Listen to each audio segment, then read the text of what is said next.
You know, we live in a world where opposites are in conflict and we're in the middle. There's the pull to do good and the pull to do evil, to do what's right, or the pull to cross the line. That bit of warfare goes on even in our own head, our own consciousness. When I was a little kid growing up, I remember this cartoon of a little boy, and it showed this little boy with a little devil on one shoulder and a little angel on the other shoulder. The little devil said to the little boy, "Go ahead and do it, it'll be okay. It'll be fine, go ahead, go ahead." And little angel saying, "No, no, no, don't do it, don't do it." Little devil said, "Yes, go ahead." Little angel voice, "No, no." And I guess that's part of our life experience. It's part of the adventure. The old prophet said, "Love good and hate evil." And if we become educated in that way, knowing when the voice of temptation is not the right road to take, we make some better choices. When I got up this morning, a little voice said, "You really don't have to do your exercises today. You could skip today. You've got some work to do." And I got in at about 1 o'clock this morning on my airline flight from Colorado Springs.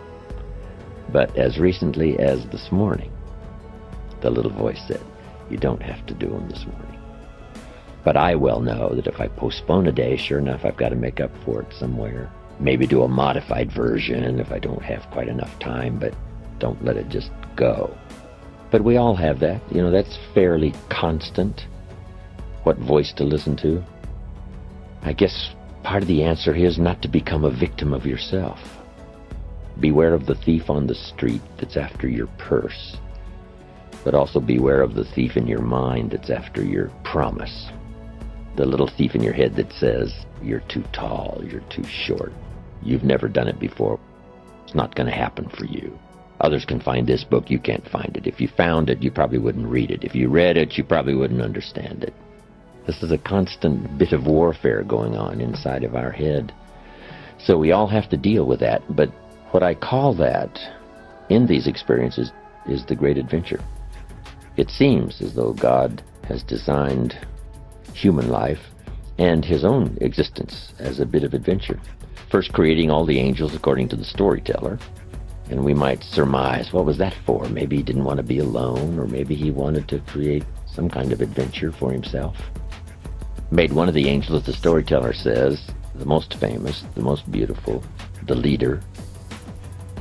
And finally, Lucifer gathers up a third of the angels, makes a move on God's throne, loses, giving us a bit of insight, not much detail. I guess most of it's left to our imagination, which is probably what the storyteller wanted to create.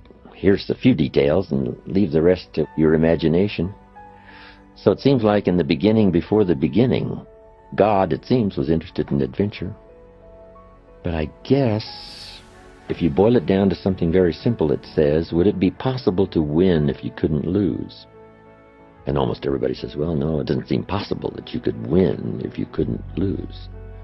So there has to be an adventure in order to have a victory, in order to have a win, in order to overcome, in order to create something of value. You must keep pulling positively against the negative forces, but that's what creates the adventure. If you took a football today and walked out to the football stadium, put it under your arm and crossed the goal line, would we all cheer and call it a touchdown? And the answer is no. It's not a touchdown until you face the 300-pounders who want to smash your face in the turf. And if you can muscle by them, dance by the secondary, cross the goal line with the football under your arm, now we call it a touchdown, maybe a championship. But not without the conflict. But that's a good phrase. Opposites are in conflict and we're in the middle.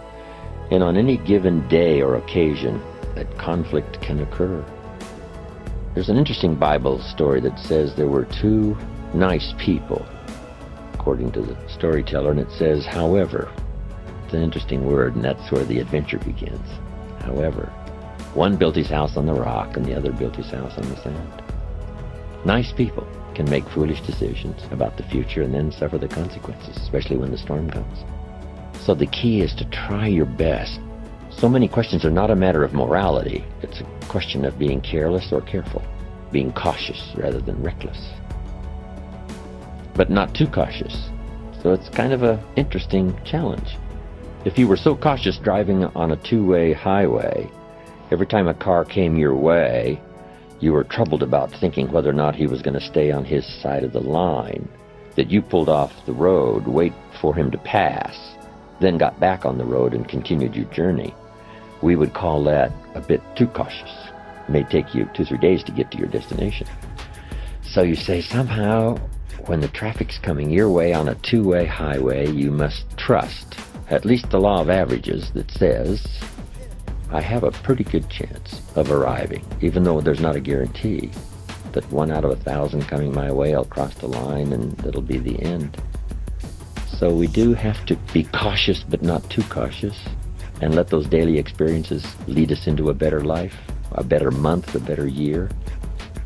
I arrived on an airplane flight once, and the flight attendant came on and said, "Ladies and gentlemen, you have now completed the safest part of your journey. From now on, it gets dangerous. Fasten your seatbelt." I thought that was interesting. You've now completed the safest part of your journey. According to statistics, for the miles covered, it's the safest way to go.